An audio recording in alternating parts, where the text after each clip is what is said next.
Well, for more on this story, we now have Wissam Ahmed, a spokesman for the Al-Haq human rights organisation, joining us live from Ramallah in the West Bank. Many thanks for joining us, Mr. Ahmed.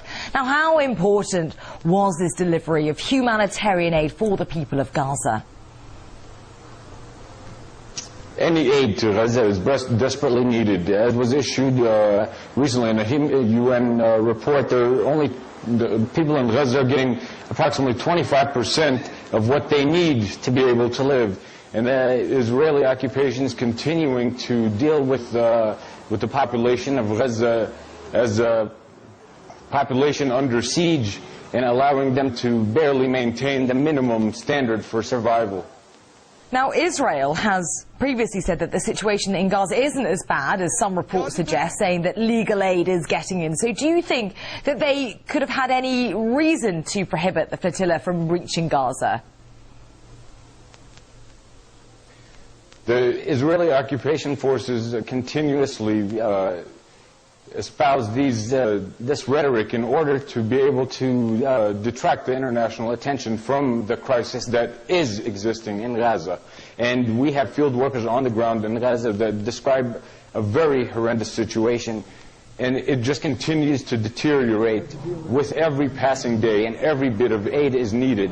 And what must be remembered is these aid groups and the flotilla and the activists that were coming with them should be commended for their activities, because they are stepping into the shoes of the international community, who has the responsibility to step up and break this siege that is holding the entire population in Gaza in prison. And Israel, as an occupying power with regard to the population of Gaza, as well as the entirety of the occupied Palestinian territory, has obligations to meet as an occupying power, and they're failing to do so. The international community is failing to ensure Israel respects those obligations under international law. Therefore, these international activists are coming to fill that desperately needed aid and respect for international law. They're taking the law into their own hands because the international community has failed to do so. Well, how do you think that this situation in Gaza will develop? Do you think Israel will eventually end the blockade? Well, Israel will continue to act with impunity and will go further and further until the international community steps up and acts to stop Israel's continuous violations of international law. Israel continues to act with impunity, and every day they seem to surprise us more and more with how far they can go in disrespecting international law. Today, they went out into international waters and attacked these Free Gaza ships and prevented them from being able to reach the population of Gaza. And we are continuously surprised by the actions that Israel takes. But at the same time, we really shouldn't be surprised, because as long as the international community continues to remain silent, Israel will continue to act as it wants to act. But Israel has said that its soldiers were shot at and attacked with weapons, and that it was and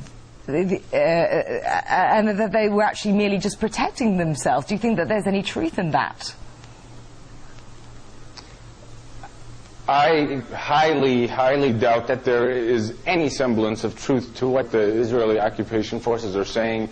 On the contrary, Israel is trying to raise these issues in order to detract from the fact that they shouldn't have been there in the first place. These ships had not even reached territorial waters. They were in international waters. Israel has no right to be able to attack these ships. And by throwing these accusations, they are trying to detract from the core issue, which is their attack on these ships that were trying to bring desperately needed aid to the population in Gaza. Okay, Mr. Wissam Ahmed from the Al-Haq human rights organisation, many thanks for speaking to us from Ramallah. Many thanks.